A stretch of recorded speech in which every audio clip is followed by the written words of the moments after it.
যারা বসে আছে আমি গ্যারান্টি দিতে পারি ওরা কোরআন শরীফের প্রত্যেকটা শব্দের অর্থ আমার জানা আছে। এই কথা কেউ বুকে হাত দিয়ে বলতে পারবে না। এই যে অনার্স মাস্টার্স করা এই লোকটা, যতগুলো শিক্ষক শিক্ষিকা এখানে আশপাশে আছে আমি গ্যারান্টি দিলে কেউ বলতে পারবেন না, আমারও সম্ভব না। হ্যাঁ, আমি পড়েছিলাম কিন্তু আমার সব মনে নেই, আমার এখন আবার স্টাডি করা লাগবে। অথচ একজন মানুষের নাম আমি নিজে পড়েছি, তার জীবনী দেখলাম, গিরিশচন্দ্র সেন, এই নরসিংদী বাড়ি, শিবপুরে। ও লোকটা পুরান কোরআন শরীফকে শুধু অর্থ লেখে নাই, তাফসিরও লিখেছে। আর আমরা জানি যারা তাফসির লেখে তারা এক একটা শব্দের একটা অর্থ না, একাধিক অর্থ তার জানা থাকা লাগবে, তাছাড়া সে তাফসির করতে পারবে না। কারণ এমন এমন শব্দ আছে সেই শব্দের ব্যাখ্যাটা আপনাকে ওই জায়গায় ওই হিসাবে মিলানো লাগবে। এই যে দরবা মানে মারা, দরবা মানে দৃষ্টান্ত দেওয়া, দরবা মানে সফর করা, দরবা মানে উপমা, একটা একটা করে প্রায় 33টা অর্থ আছে এই দরবা শব্দের। এখন সব অর্থ যদি আপনি এক জায়গায় মিলিয়ে দেন, কিয়ামতের আগেও তাফসীর মিলাতে পারবেন না। যেখানে যেইটা লাগবে অ্যাপ্রোপ্রিয়েট হবে, ওই শব্দের অর্থ ওখানে ওই জায়গায় ওইভাবে মিলাতে হবে। আল্লাহ হয়তো এখানে দরবা দিয়ে দৃষ্টান্ত দিচ্ছেন, এখন যদি বলেন না আমি দরবা মানে জানি মারা, আমি এখানে মারা অর্থ করব, হবে? মিলাতেই পারবেন না। তাহলে গিরিশচন্দ্র সেনের দিকে একটু বলেন তো, লোকটা কোরআন শরীফ কি পড়া পড়েছে? আমি নিজে কোরআনের উপরে অনার্স মাস্টার্স করা, আমার তাফসীর নিয়ে কামেল করা। কোরআন শরীফ তো আমি হাফেজি পড়ার সময় মাত্র 6 মাসে এমন মুখস্থ করেছিলাম, আয়াত, পারা, পৃষ্ঠা, লাইন, রুকু পর্যন্ত আমার মাথার ভেতরে আছে। এত পড়া পড়েছি, এরপর আমি প্রতিটি শব্দের অর্থ এখন আর বলতে পারি না, ভুলে গেছি। হ্যাঁ, পড়েছি, বহুবার পড়েছি, এটা আমার মনে নেই।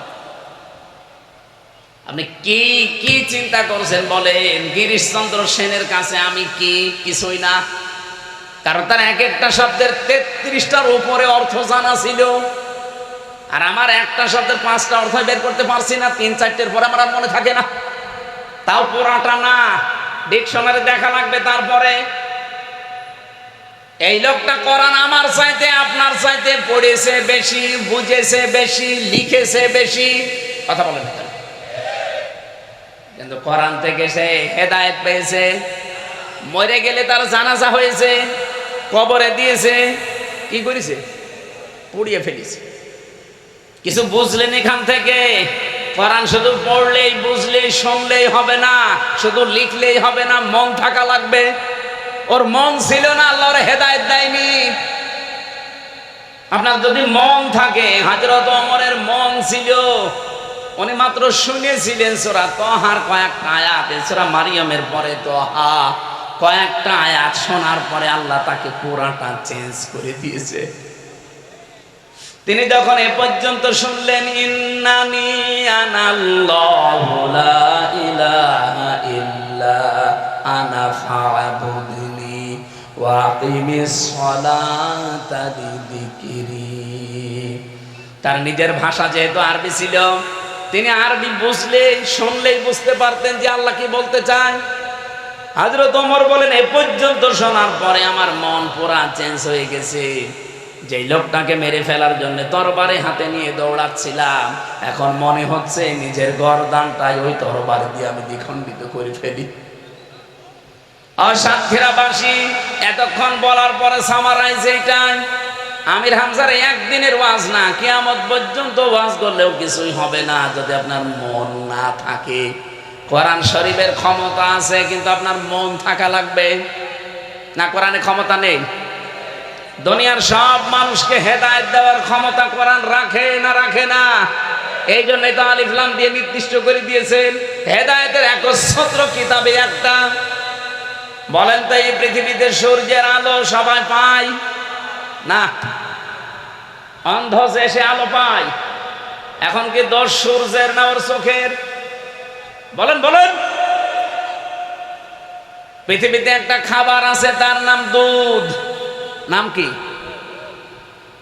এ দুধ কিন্তু তরল হয়, যতক্ষণ ঘি না হবে, মাখন না হবে, জমাট না বাঁধবে, ততক্ষণ তো তাকে ড্রিঙ্ক বলা যায়।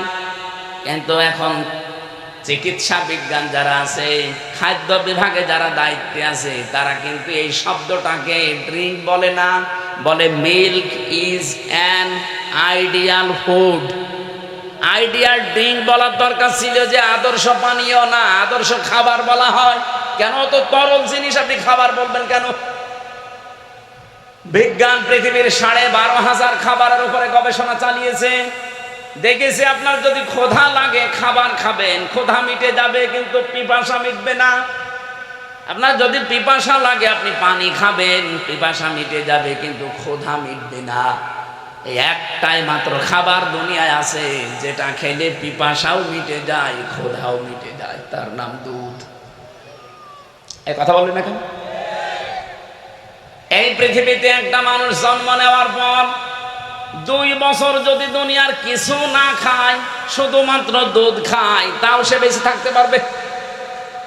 এমনকি বিজ্ঞান জানাচ্ছে একটা মানুষ মরণ পর্যন্ত যদি কিছু না খায়, শুধু দুধ খায়, দুনিয়ায় জন্ম থেকে মরণ পর্যন্ত দুনিয়ার কোনো খাবার খায়নি, শুধু দুধ খেয়েছে, তাও সে বেঁচে থাকতে পারবে।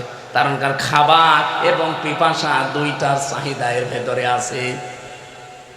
একটা মানুষ যখন জন্ম নেয়, এই দিন থেকে শুরু করে প্রতিদিন 8, 9 বার 10 বার করে তার দুধ খাওয়া লাগে মায়ের স্তন থেকে।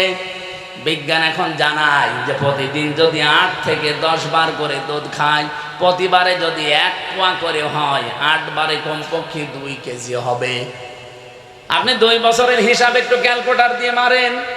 আমি একবার হিসাব মেরে দেখলাম যে আমি আমার মায়ের স্তন থেকে 2 বছরে কমপক্ষে দুধ খেয়েছি 36 মণ। কত বলেন বলেন? আমি আমার এই 36 মণ, আমি তো একা, তো মা বাবার আমি একা সন্তান, এই হিসাবে আমি আমারটা মিলিয়ে দেখলাম না, আরেকটু উপরে যাই। আমার 2 বাড়ি পরে আমার এক চাচাতো দাদা আছে, ওনার 12টা মেয়ে আর 5টা ছেলে। আমি ওনার বউকে একটু মিলালাম, দেখি তো ওই মুরব্বী মহিলাকে একটু মিলাই, আপনি 12 আর 5 কত হয় বলেন বলেন? 36 মণ করে হিসাব মারেন। 700 কত মণ যেন আমি একবার পেয়েছিলাম। একটা মহিলার ওজনই হয়তো 50-55 কেজি হবে, অথচ 772 মণ দুধ আল্লাহ তার স্তন থেকে বের করিয়ে তার সন্তানদেরকে খাওয়িয়েছে। এটা আল্লাহর কুদরতি মেশিন। আমি ওইদিকে গেলে দুধের